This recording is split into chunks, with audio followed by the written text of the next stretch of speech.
With my baby.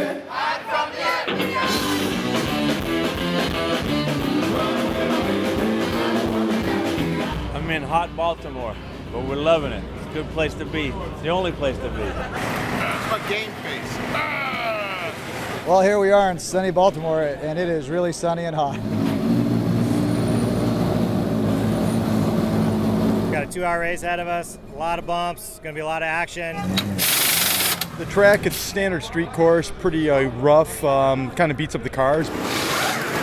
Hello, Patrón race fans. Here we are literally on the grid at the Baltimore Grand Prix. It's an electric atmosphere. They've done a great job here. I mean, this is an event that's quickly rivaling Long Beach with the amount of people.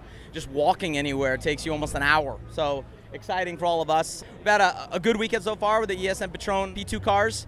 We qualified second and third. Really, I think we feel solid with our cars, and we're in a very tight battle with level 5, sort of taking a whole new intensity level with guy defecting and running over to them. So that's okay, though. It's all spirit of good competition. So we're excited about it. This is a tough track. It's amazing. I mean, you're dealing with we actually run over train tracks in 2 different spots here on the track. There's repaving, there's concrete, there's huge bumps, there's curbs you run over.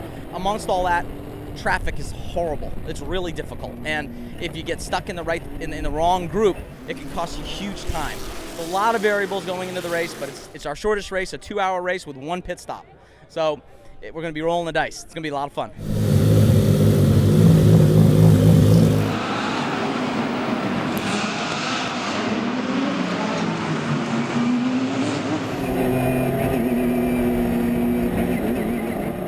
Woo.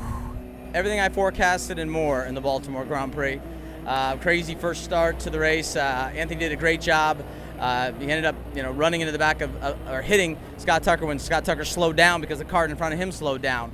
That created a big crash, and unfortunately we got a penalty for it, which we shouldn't have gotten, because on the start of a race, everyone just goes to the throttle, has momentum, and when someone slows down in front of you, there's nothing you can do. So that was really ridiculous.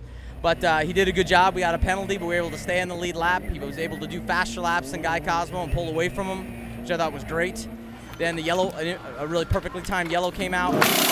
I got in the car, we kept it on the lead lap, and I was really all psyched to go chase down Marino, and we just couldn't really get through traffic. We turned faster lap than he did, but just couldn't get the brakes, especially in the GT cars. It was really seemed harder for us to get through the BMWs and the Corvettes and try to catch up to him. So by the time I got through them, he had too big of a lead. So there you go. We got points. Scott Tucker was in the lead, and I think we've overtaken him. But Marino's the new point leader. So we're in second place, and we just got to keep digging. A tough day for the O2 car. Ed did a great job. It was really his first time starting up front like that. And he jumped the start at the beginning, went right with the Dyson car, moved into second place ahead of the Muscle car, did a great job. But unfortunately with the crash, he had to restart.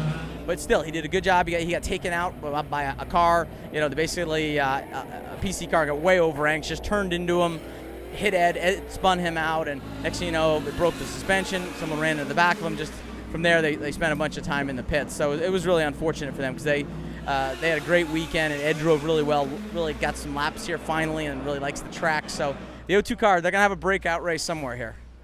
Finishing in the 3rd spot, welcome them out from Extreme Speed Motorsports in the Tequila Patrón HPD. It is Ed Brown and Johannes van Overbeck. In second place, also from ESM in the Tequila Patrón entry, Scott Sharp and Anthony Lozado.